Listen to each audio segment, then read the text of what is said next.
Graça e paz, amados, maravilha do eterno, abençoados, abençoadas.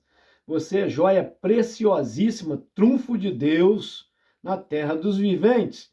Corra linda do Senhor, mais um café com Deus com o pastor Maurício Loureiro. Café hoje é cappuccino, olha lá, ó. Eita glória! Maravilha! Amados, quero lembrar você que nós estamos com a caneca comemorativa, tá? Estamos divulgando aqui lá no Estúdio Rap Color. Você pode adquirir essa caneca comemorativa de 48 anos da nossa IBRE, Igreja Batista em Renovação Espiritual, que estará comemorando, então, este ano ainda. Então, essa caneca saiu com os nossos fundadores, pastor Plínio de Paula e a sua esposa, pastora Glória. Então, tem aqui também o logo da nossa igreja, tá? O logo da nossa igreja. E tem também aqui, ó, fogo jamais se apagará no altar, amém? E aqui está escrito o nome da igreja em cima, Igreja Batista em Renovação Espiritual, ok? Então, a caneca comemorativa dos 48 anos de emancipação da nossa igreja IBRE, 50 anos do nosso pastor Plínio e a sua esposa, né? 48 anos de igreja organizada. Você pode adquirir essa caneca, meu amigo, entrando lá no WhatsApp 21 988 90 8948. 21 988 90 8948, tá? Você vai falar nesse WhatsApp de segunda a sexta, de 9 às 18 horas. Também pode entrar no Instagram, que é Estúdio Rap Color. Como que escreve, pastor? Colocou arroba lá, o estúdio sem o E, é o S mudo. Estúdio, juntinho você vai colocar Rap, que é Happy, Rap Color, com L só, ok? Pronto, você já entra em contato para pedir a sua caneca, que custa apenas R$ 27,90, te entregando na sua casa. Claro, você que é da nossa região aqui. Se for de outra região, frete a combinar, ok? Que Deus te abençoe grandemente nesse café com Deus. Nós temos hoje, vamos estar falando sobre Ezequiel, capítulo 1, versículo 1. Mas antes, muito obrigado você que tem compartilhado, muito nos ajuda. Continua compartilhando aí para grupo de amigos, grupo do seu trabalho, onde você estuda, no cursinho que você faz, na sua faculdade, amém? Nós estamos em vários grupos aí, agradecemos aos grupos que têm aí aprovado o nosso Café com Deus, grupos de caminhoneiros, grupos de cantores, grupos de pregadores, grupos de oração. Nós estamos em grupo de negócios, estamos em tudo quanto é lugar, graças ao bom Deus. E a você que tem sido, né, um parceiro nosso. Ezequiel 1, versículo 1, mas antes eu gostaria de te pedir, você que não se inscreveu no canal, se inscreve lá, gente. É só correr tocar nas letrinhas azuis, que é um link que te direciona para o YouTube. Lá você clica em inscrever-se, que é automático, ok? Lá em Ezequiel, capítulo 1, versículo 1, diz assim: E aconteceu no 30º ano, no 4º mês, no 5º dia do mês, que estando eu no meio dos cativos, junto ao rio Quebar, se abriram os céus e eu tive visões de Deus. Eita glória, hein? Ezequiel aqui tem visões extraordinárias. Nós vamos aprender aqui coisas estupendas, esse capítulo todo, né? Ele vai falar sobre a visão que ele teve, até o versículo de número 28, a visão de Ezequiel. Ele tinha aproximadamente aí 30 anos de idade, esse jovem, né? E ele foi chamado, era um homem simples, uma pessoa, não era de uma linhagem real, não era um nobre, um rico, era alguém que estava lá no meio do cativeiro. E a Babilônia tinha invadido a nação de Israel, a Jerusalém, levado pessoas cativas, muitos tinham sido mortos, muitos estavam escravizados, né? E ele está ali nessa situação. O sofrimento da nação era grande, a dor era grande, a esperança estava praticamente perdida, né? E Deus agora se manifesta. Ele se manifesta. Em meio à turbulência da vida, Deus se manifesta. Para mostrar que ele tem o controle de todas as coisas. Embora a Babilônia tivesse dominado a nação dele, do próprio Deus, quem havia permitido isso era o próprio Deus. E tinha permitido para correção justamente da nação de Israel, que era a nação dos hebreus, a nação, aquele povo que Deus libertou lá do Egito, com braço forte, na época de Moisés. Esse povo está em desobediência com Deus. E o problema da desobediência é que gera consequências, né? Se afasta do Senhor, o inimigo passa a ter legalidade para agir. É assim, se nós estivermos em pecado, por mais que tememos a Deus, que conhecemos a Deus, o pecado traz a legalidade para o diabo agir na sua vida, o mal agir na sua vida. Às vezes você está passando uma turbulência, uma tempestade, uma angústia muito grande, uma dor muito grande, um sofrimento muito grande, é preciso rever. A primeira revisão que a gente deve fazer é se nós estamos em pecado. Porque o pecado atrai maldição. Não há maldição sem causa. Então, para ter uma maldição, tem que ter uma causa. Quem sabe essa causa? Não estou dizendo que todos os problemas, todos os casos sejam por causa de pecado, mas a primeira coisa que a gente avalia é se nós estamos errados com Deus, em desobediência. Agora, aqui a nação estava em desobediência com Deus. Largou o Senhor, abandonou o Senhor, não deu ouvido à sua palavra. Isaías havia avisado a eles. Vários profetas contemporâneos, inclusive Isaías, como destaque, Isaías avisou muito que iria acontecer isso, mas eles não deram ouvido. Se voltaram para outros deuses, se voltaram para a injustiça, se voltaram para maldade, e aí as consequências vêm. Vêm porque o nosso Criador é Senhor da nossa vida. Então, ele vai trazer correção. Ele vai trazer correção. Então, e dura coisa é cair na mão de um Deus vivo, diz a palavra. Horrenda coisa, tem uma versão que diz, horrenda coisa é cair na mão de um Deus vivo. Então a ira de Deus, ela se manifesta. Deus tem a sua misericórdia, né? Mas ninguém pode contra ele. Então o que a gente depende das suas misericórdias, que se renovam a cada manhã, e elas são a causa de não sermos consumidos. Por isso que a gente tem que estar voltado para Deus. Aí você vai ver aqui, ó, no 5º dia do mês, no 5º ano do cativeiro do rei Jeoaquim, veio expressamente a palavra do Senhor a Ezequiel, filho de Buzi, o sacerdote da terra dos caldeus, junto ao rio Quebar, e ali esteve sobre ele a mão do Senhor. Aí vai falar sobre a visão. Versículo 4 diz, olhei, eis que vi um vento tempestuoso, vinha do norte. Então ele está dizendo, uma grande nuvem com um fogo revolvendo-se nela e um resplendor ao redor, e no meio dela havia uma coisa, como de uma cor de âmbar, que saía do meio do fogo. Então o que ele está dizendo aqui para nós aqui?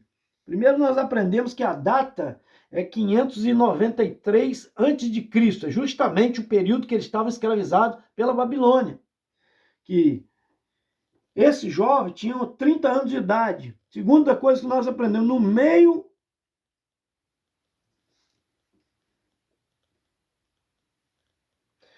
da turbulência, no meio das aflições, Deus fala, né? Então eles estão aflitos, eles estão dominados, eles estão sem esperança, porque perdeu a nação, o inimigo dominou tudo, né?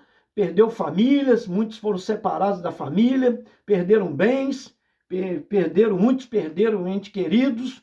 Então a angústia tomou conta dele, mas Deus fala em meio à turbulência, não importa o que você está passando. Deus fala. Primeiro ele avisa, ele deu aviso, né, por vários profetas, inclusive Isaías, como nós falamos. Agora ele está permitindo que a Babilônia domine, que massacre o povo, que traga uma correção, traga dores, escravidão, tá? Olha só, perdas, danos terríveis, mas ele fala, em meio à turbulência. Aí eu aprendo também que ele traz agora uma demonstração do seu poder, para dizer, não é a Babilônia que quis fazer isso, é eu quem permiti, porque jamais poderiam fazer se eu não quisesse. Vocês estão passando isso porque não me ouviram. Então, muita coisa que poderia ser evitada na nossa vida acontece por nós não ouvirmos a Deus. Presta atenção, pegou aí? Muita coisa poderia ser evitado se nós ouvíssemos ao Senhor, dessemos ouvido a Deus. Recebe aí, amém? Então, fica ligado, olha Deus falando contigo aí. Muitas dessas coisas que você hoje está passando poderiam ter sido evitadas. Sim, foram decisões erradas, como a nação tomou decisão errada aqui, né? Andou no caminho da desobediência. Mas Deus manifesta em meio à turbulência também. Por quê? Para mostrar o seu poder, que ele está acima daquilo que está acontecendo, acima dos inimigos de Israel. Que aquilo não era o fim, aquilo era a permissão de Deus para que eles tomassem uma atitude, para que eles mudassem. Então, eu aprendo muitas coisas aqui. Deus, oh, aleluias, ele chama pessoas simples, como ele chamou esse jovem, que não era ninguém extraordinário, né, em destaque na nação. Deus ainda faz isso, chama pessoas simples como eu, como você, para anunciar o evangelho em meio à turbulência da vida, em meio ao sofrimento, ao caos, né? Nós estamos vivendo caos moral, ético, famílias sendo destruídas, né? Domínios de moléstias, de enfermidade, em meio à turbulência, em meio às perdas, em meio aos danos. Deus levanta pessoas simples como eu e você para estar falando em nome dele, como profeta, profetizando a vontade de Deus, profetizando que Deus quer mudar a sua vida, a sua história, que ele tem o domínio sobre todas as coisas. Ainda que você pense que está perdido, às vezes num desemprego, às vezes numa falência, às vezes com enfermidade, às vezes com diagnóstico médico irreversível aos olhos humanos, um casamento às vezes destruído, filhos nas drogas, perdido nesse mundo. Eu quero te dizer, meu amigo, em nome de Jesus, minha amiga, que há solução para você se você se voltar para o Senhor. Se você der ouvido a ele, é isso que Deus está mostrando. Ele tem poder, mas ele chama pessoas simples para poder manifestar, para poder falar, para anunciar, tá? Em meio às tragédias. Amém? Eu aprendo também no verso 4. Tempestade, que aqui está se referindo, olhei e eis que um vento tempestuoso vinha do norte. O que é isso? É juízo. Juízo de Deus. Vindo do norte é justamente aquela nação que invadiu a nação de Israel, né? Que invadiu ali aquela nação de Deus. Por que Deus permitiu? Juízo dele, juízo. Deus está entrando com juízo. Mas ao mesmo tempo também, diz aqui, uma luz reluzente. Olha só o que diz. Com fogo revolvendo-se nela e um resplendor ao redor. E no meio havia uma coisa, como de cor âmbar, que saía do meio do fogo. Então, ele está dizendo aqui, esse centro reluzente aqui é a glória de Deus, é a glória do Senhor se manifestando. Deus trazendo juízo, mas mostrando também que ele é poderoso, todo-poderoso, manifestando a sua glória, o seu poder. Que ele pode mudar, reverter qualquer quadro, qualquer situação, e ele está no domínio para fazer a gente colher aquilo que a gente plantou. A Bíblia diz, de Deus não se zomba, o que o homem plantar, isso ele colherá. Então o que você, minha amiga, meu amigo, plantou, você vai colher. Eu vou colher aquilo que eu plantei. Pastor, mas eu só planto bem para os outros. No seu tempo você vai colher. Amém? Eu sempre digo, você pode não mudar o seu presente, mas você pode mudar o seu futuro com as decisões que você vai tomar hoje no presente.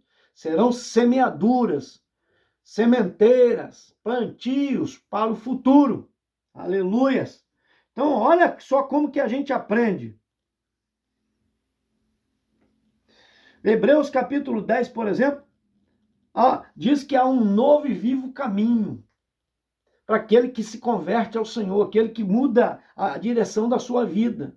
Há um novo e vivo caminho, que é Jesus, que é o Cristo vivo, que veio para transformar a nossa vida, transformar o nosso charco em rios de águas correntes e cristalinas. Aleluias! Nossos pântanos, né? Nossas lamas que nós vivemos, transformá-la em rios de águas potáveis, águas cristalinas, para matar a sede, para alimentar, para trazer vida, para mudar o curso da sua vida, do seu coração, a sua alma, aleluia, que é o centro da sua emoção. Oh, meu Deus, Deus quer transformar, mas é em Jesus que a gente consegue isso. Amém? Lá no versículo 28, para a gente não tomar muito tempo, né, que é o último versículo que fala aqui, como o aspecto do arco que aparece na nuvem do dia da chuva. Está falando aqui, olha só, está falando sobre o arco-íris, né? Assim era o aspecto do resplendor em redor. Este era o aspecto da semelhança da glória do Senhor. Vendo isso, caí sobre o meu rosto e vi a voz que falava. Aleluia! Então, esse arco-íris, o que é que ele lembra o arco-íris? É a aliança que Deus tem, a aliança que Deus tem com o homem. Ele destruiu a terra uma vez com enchente, com o romper das fontes, das águas, né, que inundaram a terra e cobriram a terra até o alto do maior pico. Cientistas sérios dizem que a 8 metros acima que cobriu. Tanto é que eu moro numa cidade que não é banhada pelo mar e já foi achado fósseis aqui de peixes, de grandes peixes do mar. Então, como é que veio parar aqui? Houve uma inundação universal, eu creio nessa inundação universal. Porque havia um clima, só um clima, sobre a Terra, que é um orvalho. Não existia esses climas que hoje nós temos, inverno, verão, primavera, outono. Não existia esses climas, essas estações. Como que isso ocorreu? Deus, com certeza, com a sua mão, fez cavidade na Terra, que a Terra era plana, ele fez cavidade nela. Fez com que as águas se alojassem nessas cavidades. Né? E uma parte dela foi congelada no Polo Norte, Polo Sul. Pronto, está explicado aí. Meus amados, aí é onde muita gente acha coisa debaixo de gelo, congelado, certos fósseis, é a prova de que a água cobriu tudo. Né? Então vamos lá. Deus lembrando da sua aliança, que ele tem. Que ele não vai acabar com a terra, não vai acabar com todos aqui, enquanto tiver aqui o seu povo. Amém? Que há uma promessa com o povo. Ele fez uma promessa com Noé. E vale para a sua descendência. Nós somos descendentes de Noé. Amém? Então vale para nós. Deus dizendo, não há tempestade que não acabe. Não há noite que não tenha o raiar do dia. É isso que Deus estava dizendo. Vocês estão passando por uma correção. Se volte para Deus, é o que ele faz. Ele se curva perante o Senhor. Quando que ele se curva? Quando ele entende a glória de Deus. Quando a gente se aproxima do Senhor, a gente tem um encontro, veio de uma visão. Uma visão trouxe uma experiência, um encontro com Deus. E esse encontro com Deus, quando a gente prioriza orar mais, quando a gente prioriza ler a palavra, meditar nas escrituras sagradas, quando a gente prioriza a conversar mais com Deus, quando a gente prioriza a fazer a vontade de Deus, que aquilo que a gente leu, a gente cumprir aquilo que a gente leu, viver aquilo que a gente leu, o que vai acontecer? Vai criar uma intimidade com Deus, é isso que ele está dizendo, um reconhecimento de quem é Deus, da sua glória, do seu poder, do seu domínio, que tudo está debaixo das suas mãos poderosas. Nada foge do seu controle. Então, nós nos curvamos perante ele, para dar honra, para dar glória, para dar louvor, para exaltar o teu santo nome em tudo que fizermos. É isso que ele está fazendo aqui nesse versículo de número 28. Encerrando esse capítulo, com essa visão extraordinária da glória de Deus. Ele viu a glória de Deus se manifestar, ele teve visão da justiça de Deus que estava acontecendo. Porque Deus é justo juiz, ele julga com equidade. Ele julga com equilíbrio. A sua mão não é pesada demais. É para correção, por amor, para que não se perdessem, para que não fosse exterminado da face da terra. Porque o inimigo tem sede, tem desejo de destruir aquilo que Deus construiu. Por isso que ele tenta destruir a família, por isso que ele é a favor de aborto, para matar crianças, né? Porque é o que Deus criou, ele não cria nada, ele só destrói. A Bíblia diz que o ladrão vem senão roubar, matar e destruir. Jesus disse, eu vim para que tenham vida e vida com abundância. Jesus veio dar vida, Jesus veio dar paz, enquanto o diabo traz guerra, traz conflito, Jesus traz, né, serenidade. Enquanto o diabo traz ódio, vingança, Jesus traz amor, perdão, misericórdia. Oh, meu Pai, recebe aí, em nome de Jesus, eu quero orar por você. Em nome do Senhor Jesus Cristo, recebe essa palavra. Busque mais ao Senhor, se achegue mais a Ele, a sua vida vai mudar. É isso que Ezequiel está mostrando aqui, ele está vivendo a glória de Deus, vendo a glória de Deus, entendendo que tudo que estavam passando pela desobediência. Por isso que ele está no meio do cativeiro, no meio dos que estão lá cativos, presos. Amém?